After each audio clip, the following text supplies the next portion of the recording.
I'm Sarah Montague. And I'm Marcos Nájera. With NewsWrap, a summary of some of the news in or affecting LGBTQ communities around the world for the week ending July 9th, 2022.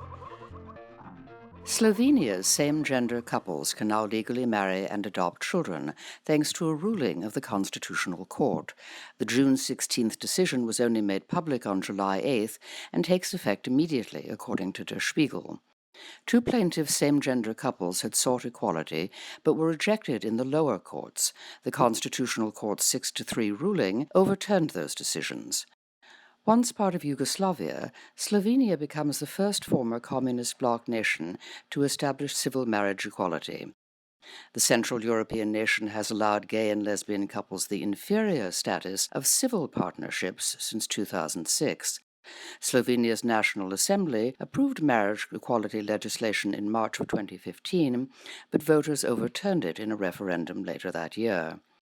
The National Assembly now has 6 months to bring the laws into compliance with the court's ruling. In the meantime, marriage in Slovenia is between two persons, regardless of gender. Queer couples living in civil partnerships or married can adopt children just like heterosexual couples. Consensual same-gender sex is no longer a crime in the nation of Antigua and Barbuda. The Caribbean country's High Court ruled on July 5th that two sections of the Sexual Offenses Act of 1995, outlawing buggery and serious indecency, violate the constitutional guarantees of liberty, privacy, freedom of expression, and protection from discrimination based on sex, including sexual orientation. The two provisions outlawing male-to-male penetrative sex and other sexual acts between consenting adults were inherited from British colonial rule. Convictions brought up to 15 years in prison. The local hero of this story is Antiguan Orden David. He filed the legal challenge with queer and women's rights organizations. David told the court that he had been bullied by homophobes, but the police had done nothing. When he reported the threats, law enforcement officials derisively asked him, "Why is he gay?" Quote, "Why did you choose this lifestyle?" It's not yet known if the Antigua and Barbuda government will appeal the decision. The Trinidad and Tobago High Court overturned similar laws in 2018, followed by the Belizean Court of Appeal in 2019. Constitutional challenges to the bans on private consensual adult same-gender sex are underway in Barbados, St. Lucia, and St. Kitts and Nevis. Imam Safarirad was executed at a prison in northern Iran on June 29th. 9 others were hanged that day, but according to the Iranian human rights and news activist agency, Imam was apparently sentenced to death simply for being gay. The country's Islamic-based criminal code specifically outlaws private consensual adult same-gender sex. Rights activists say that Iran usually claims that people have been executed on charges of sodomy, sometimes adding underage sex or rape to the list. Admitting that LGBTQ convicts are being hanged draws too much international attention. Defendants are typically denied legal representation and are basically railroaded to the gallows. Imam Safarirad is just the latest gay man known to be executed in Iran. A gay couple was executed for sodomy earlier this year after languishing on death row for 6 years. 2 other gay men were hanged in 2021 on the same charge. The execution of a 17-year-old so-called rapist for having consensual sex with another teenage boy made front-page news in 2016. An Islamic court in Nigeria has sentenced 3 gay men to death by stoning. The 20, 30, and 70-year-old defendants reportedly could not afford legal representation and confessed. They have a month to file appeals. In the 12 northern predominantly Muslim states of Africa's most populous nation, Sharia courts prosecute same-gender sex, along with adultery, blasphemy, and other sins. Meanwhile, national secular laws against same-gender sex carry penalties of up to 14 years in prison. A Twitter campaign by the Nigerian Queer Union for Economic and Social Transformation says that it's not too late. Sharia court death sentences still need to be approved by Bauchi State Governor Bala Mohammed. Many think that's a foregone conclusion, but the organization is calling on the public to put pressure on national and religious leaders to weigh in on the unconstitutionality that went on in this process. Singapore's law against consensual adult gay male sex is not being enforced. Home Affairs Minister K. Shanmugam gave his assurance of the government's position on Penal Code 377A during a recent BBC interview. The Southeast Asian City-States Parliament repealed Section 377 in 2007, decriminalizing oral and anal sex between consenting adults. Section 377A was left on the books, however, specifically keeping sex between men a crime. Singapore's top courts have repeatedly rebuffed lawsuits seeking to repeal it. They've passed the buck to Parliament.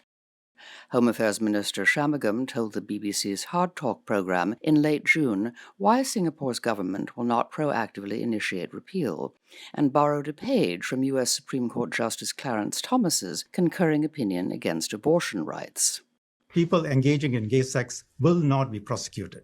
The Attorney General has confirmed that position, and the Supreme Court has said that the government's position has legal force. A significant proportion of our population don't want that law repealed. Attitudes are shifting somewhat, but still Singapore government cannot ignore those views. And let's face it, it's not as if others have solved the issue. A Supreme Court judge from the United States suggested a few days ago that court decisions on legality of gay sex and same-sex marriage may have to be reconsidered. Singapore Home Minister K. Shanmugam. LGBTQ Pride season ended on July 5th in Turkey, the same way it began in late May. More than 36 people were arrested when riot police tear-gassed and pepper-sprayed them for flaunting government parade bans this week in Ankara. That adds to the more than 350 peaceful demonstrators who were roughly arrested last week in Istanbul. More than 150 others have been hauled away at several smaller pride attempts during the past few weeks. Turkey once hosted some of the largest pride celebrations in the region. President Tayyip Erdogan and his Islamist-rooted AK party have forcefully clamped down on those celebrations since taking power in 2002. A small group of protesters booked more than they bargained for at a Pride season drag queen story hour-inspired event in Mayo, Ireland on July 2nd. Claiming that fabulously dressed entertainers reading life-affirming stories to preschoolers and their parents constitutes child abuse, the right-wingers held up "Why Sexualize Children" signs outside the bookstore. Irish drag performer Dr. Panti Bliss was on the scene and having none of it. The outspoken activist made international news in 2014 with an impassioned speech against homophobia that has since been viewed on YouTube more than 300,000 times. The protester who asked Dr. Panti if the entertainers had received clearance to read to the children came to a queen fight with a painted placard as posted on Twitter. Have you got guard clearance to speak to this 15-year-old? I've got guard clearance. Have you got guard clearance? Yourself. Have you got guard clearance? I've got guard clearance to tell you to don't mind your own business. So you haven't got guard clearance? Why the f*** do I need guard clearance to have a conversation with somebody? For Christ's sakes! Are you thrilled about it? You're no crack at all. Mayo Pride organizers issued a statement soon after the dust-up that said in part, "We will not be intimidated by far-right hate groups. We intend to run a full line of events next year." They set up a GoFundMe page for that purpose. It has to date drawn more than 100 donations. Finally, a mosque in Berlin unfurled a rainbow flag to mark the start of annual LGBTQ Pride celebrations, reportedly a first for a mosque in Germany. Worshippers at the Rushd-Goethe Mosque honored the history-making event by wearing stickers that read, "Love is halal." The city's culture minister Klaus Lederer joined other dignitaries for the July 2nd ceremony. Berlin Pride organizer Mark-Eric Lehmann called it an incredibly strong sign of progress and said, "Queer people can also be religious and believe in God." The affirmation comes on the heels of the mass shooting at queer venues in Oslo by a Norwegian Muslim of Iranian descent.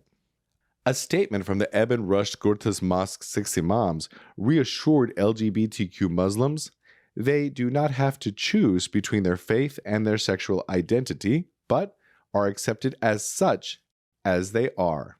That's NewsWrap, Global Queer News with Attitude for the week ending July 2nd, 2022. Follow the news in your area and around the world. An informed community is a strong community. NewsWrap is written by Greg Gordon, edited by Lucia Chappelle, produced by Brian DeShazer, and brought to you by you. Thank you. Help keep us in ears around the world at thiswayout.org, where you can also read the text of this newscast and much more. And you can read the transcript and listen to NewsWrap each week by subscribing to our This Way Out radio channel on YouTube. For This Way Out, I'm Marcos Nájera. Stay healthy. And I'm Sarah Montague. Stay safe. This Way Out delivers LGBTQ news and culture to more than 150 local communities on radio stations around the world. And we are also a free online news service. You can choose your favorite way to listen, online or on the air, at thiswayout.org. Please sign up for our free e-newsletter, Inside This Way Out. We'll respect your trust in us and make sure your personal information is never shared with others. Just send us an email at info@thiswayout.org to receive the informative and unique addition to the show. You'll be invited to join us for a more in-depth look into our stories and be encouraged to learn more about This Way Out's 3 decades of broadcast activism. We hope you choose to join us in celebration of LGBTQ history and culture. Email us at info@thiswayout.org to join the movement.